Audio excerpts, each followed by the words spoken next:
Very good morning, students. I hope all of you are fine. Students, today we are going to discuss chapter 3rd, that is ecosystem of class 8th biology.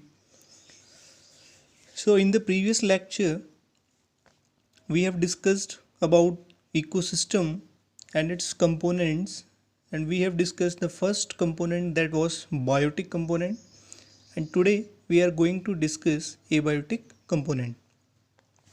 So abiotic components are those components which are non-living, means these components they do not have life, but these components they are very important for the survival of biotic components. Students, these abiotic components they have various effects on the ecosystem. Now, already in the previous lecture I have told you that biotic and abiotic components they interact with each other and they are very important for the survival of the organisms on the planet Earth. Now students, abiotic components it can be organic and inorganic or climatic. See, organic components it includes nutrients. Nutrients which comes from the dead and decaying organic matter. Now these nutrients they may be lipids, carbohydrates, nucleic acids, proteins, etc. Second is inorganic. Now this inorganic it includes calcium, phosphorus, nitrogen, carbon, etc., as well as it includes the compound of these. Third one is the climatic. See, climatic, as you can guess from the name, it includes different factors like temperature, humidity, rainfall, light, and various edaphic factors. Edaphic factors like minerals, pH of the soil, topography, soil, etc. Now students, abiotic components, the various factors in this we are going to discuss one by one. So from climatic factor, the first thing which we are going to discuss is sunlight. You can see here student sunlight.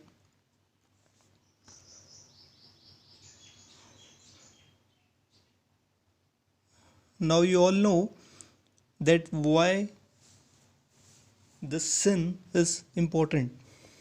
Student, you all know that sun it is the ultimate source of energy on the planet Earth. Why is it so? Because sun provides energy in the form of heat as well as in the form of light. Now see students, this light energy is used by plants to make the food. अब देखो, जब plants ने food बनाया तो ultimately क्या है, सारे जो ऑर्गेनिजम्स हैं, ह्यूमन बीइंग्स हैं, कुछ एनिमल्स हैं, वो क्या कर रहे हैं, प्लांट्स पे डिपेंड कर रहे हैं, किसके लिए, फूड के लिए. So energy which actually the humans and animals are getting, it is derived from the plants, either directly in the form of grains or in the indirect forms. Now the circulation of air and water on the earth is controlled by the heating effect of sunlight. That's why sun is very important abiotic component for the survival of biotic components. So ultimately we can say that sun is the ultimate source of energy on the earth. Second thing is students temperature. So temperature you all know, it is the measure of degree of hotness or coldness of a body. So temperature, it affects various activities of living organisms. Now these activities you can see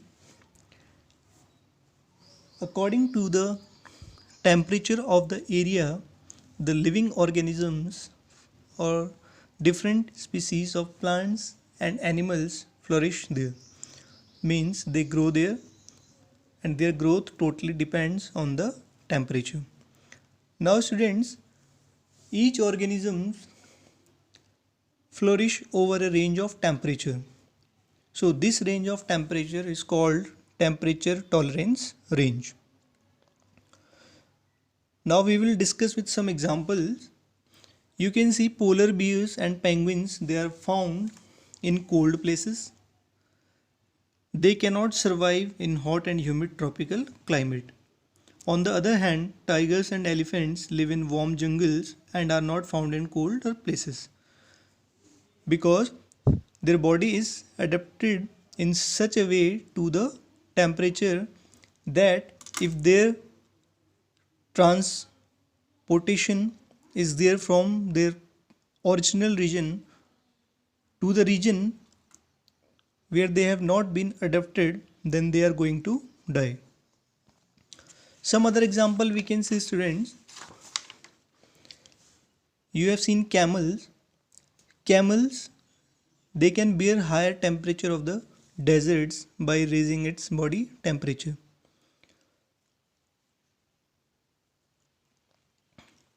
So, if you are going to leave a penguin in the desert, will it be able to survive? No. Why? Because its body is adapted to survive in the colder region, but not in the hot areas. Now, cactus and opuntia, these are the plants which are adapted to hot and dry climates like deserts, and these plants, they are known as succulent plants. Now, what are succulent plants? These are the plants which have spongy stem which stores water. So now students, we are going to discuss the third important abiotic factor, that is air. And air, all you know, for living organisms the most important component of the air are oxygen and carbon dioxide. Now students, I have not written here in details, but I will discuss with you. You can see oxygen, it is very important for carrying out the process of digestion as well as for carrying out the process of respiration. Now students, carbon dioxide is required by plants for completing the process of photosynthesis. So if this CO2 is not available to the plants, they will not be able to make the food, and ultimately there will be no production of oxygen as well as there will be no production of the food. So directly who is going to be affected? The biotic components. Later on in this chapter only, we are going to discuss the interdependence of organisms like abiotic component and biotic component. Now students, the fourth factor is water. You all know water is essential for our life. So in our body, it is a very important fluid in which different types of processes takes place, like digestion is there, transport of nutrients takes place through this fluid only, and excretion. In plants, this water helps in germination of seed. So students, there are various important factors which ultimately affect the survival of biotic components, and among them the another is soil. Students, this word soil, it is derived from the word solum, and the meaning of solum is earthy materials. Now, what is the role of soil? This soil is providing mineral, it is providing water, and it is providing humus to the plants. So it favors the growth of the plants. So ultimately, if soil is favoring the growth of plant, the plant will be able to manufacture its food, and ultimately from these plants we are getting the food. So students, these are the abiotic factors of the ecosystem. Again, I am telling you, abiotic factors are those factors which are non-living. So today your homework is define abiotic components, explain in brief all abiotic components. In the next lecture we are going to discuss food chain